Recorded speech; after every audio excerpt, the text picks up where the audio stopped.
Dos fuerzas actúan sobre el automóvil ilustrado en la figura. La fuerza A es igual a 120 newtons hacia el oeste y la fuerza B es igual a 200 newtons a 60 grados norte del oeste. Y nos preguntan, ¿cuáles son la magnitud y dirección de la fuerza resultante sobre el automóvil? Comenzamos. Y lo primero que vamos a hacer es descomponer cada uno de estos vectores en sus componentes rectangulares. Para eso recordemos lo siguiente, que para un vector de magnitud A y que forma un ángulo con respecto al eje positivo de las X, sus componentes están dadas de la siguiente manera. La componente en X del vector es igual a la magnitud del vector por el coseno del ángulo. Y la componente en Y del vector es igual a la magnitud del vector por el seno del ángulo. Y al aplicar esta propiedad a nuestros vectores tenemos. Y comenzamos a descomponer al vector A en sus componentes rectangulares. Y aquí lo tenemos. Ya observamos que forma un ángulo de 180 grados con respecto al eje positivo de las X. Entonces tenemos que sus componentes rectangulares son la componente en X del vector es igual a la magnitud del vector, es decir, 120 newtons, por el coseno del ángulo, es decir, el coseno de 180 grados. Y esto es igual a menos 120 newtons. Y la componente en Y del vector es igual a la magnitud del vector, es decir, 120 newtons, que multiplica al seno del ángulo, es decir, al seno de 180 grados. Y esto es igual a 0 newtons. Como observación, este vector A no tiene componente en Y, ya que está totalmente sobre el eje X. Continuamos. Ahora vamos a descomponer al vector B en sus componentes rectangulares. Y aquí lo tenemos. El vector B que tiene una magnitud de 200 newtons y que forma un ángulo de 120 grados con respecto al eje positivo de las X. Entonces, sus componentes rectangulares están dadas de la siguiente manera. Y tenemos que la componente en X del vector es igual a la magnitud del vector, es decir, 200 newtons, que multiplica al coseno del ángulo que forma con respecto al eje positivo de las X, es decir, por el coseno de 120 grados. Y esto es igual a menos 100 newtons.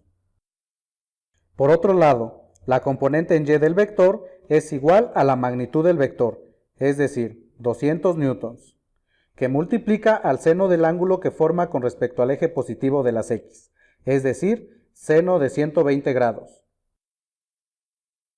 Y esto es igual a 173.2050 newtons. Y al aproximarlo a un decimal es igual a 173.2 newtons. Seguimos. Ahora vamos a encontrar las componentes rectangulares del vector resultante. Para eso recordemos lo siguiente, que la componente en X del vector resultante es igual a la suma de las componentes en X de los vectores. Y la componente en Y del vector resultante es igual a la suma de las componentes en Y de los vectores. Entonces tenemos que la componente en X del vector resultante es igual a la suma de A de X más B de X, que en este caso es menos 120 newtons menos 100 newtons, que es igual a menos 220 newtons. Y la componente en Y del vector resultante es igual a la suma de A de Y más B de Y, que es igual a 0 newtons más 173.2 newtons, y esto es igual a 173.2 newtons. Por otro lado, la magnitud del vector resultante está dada por la siguiente expresión, que dice, la magnitud del vector resultante es igual a la raíz cuadrada de la componente en X del vector resultante elevado al cuadrado, más la componente en Y del vector resultante elevado al cuadrado. Y al aplicar esta propiedad, tenemos que la magnitud del vector resultante es igual a la raíz cuadrada de Rx al cuadrado, es decir, menos 220 newtons elevados al cuadrado, más Ry al cuadrado, es decir, 173.2 newtons elevados al cuadrado.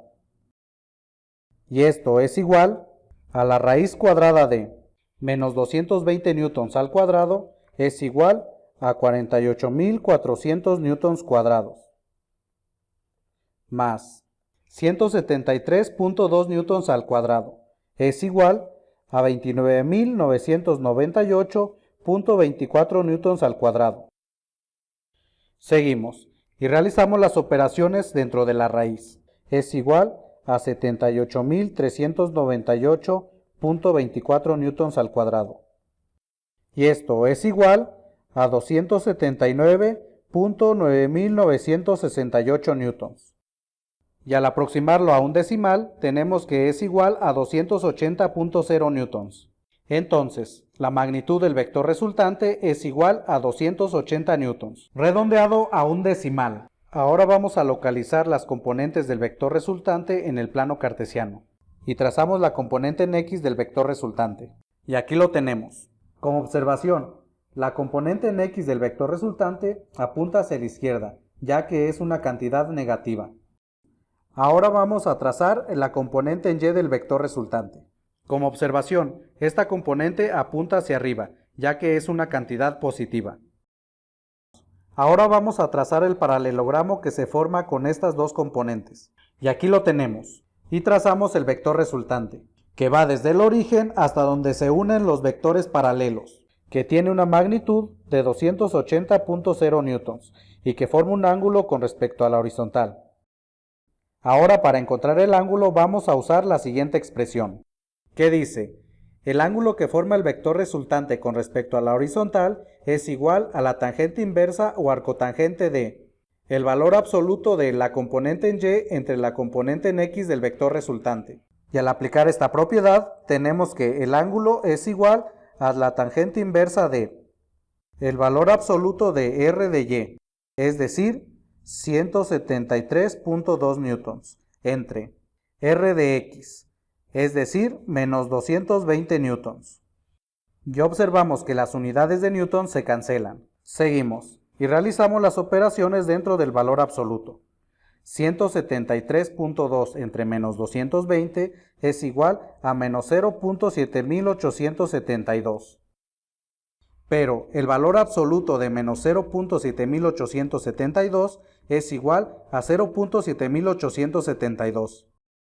Y la tangente inversa de 0.7872 es igual a 38.2123 grados. Y al aproximarlo a un decimal es igual a 38.2 grados. Entonces, el ángulo que forma el vector resultante con respecto a la horizontal es igual a 38.2 grados.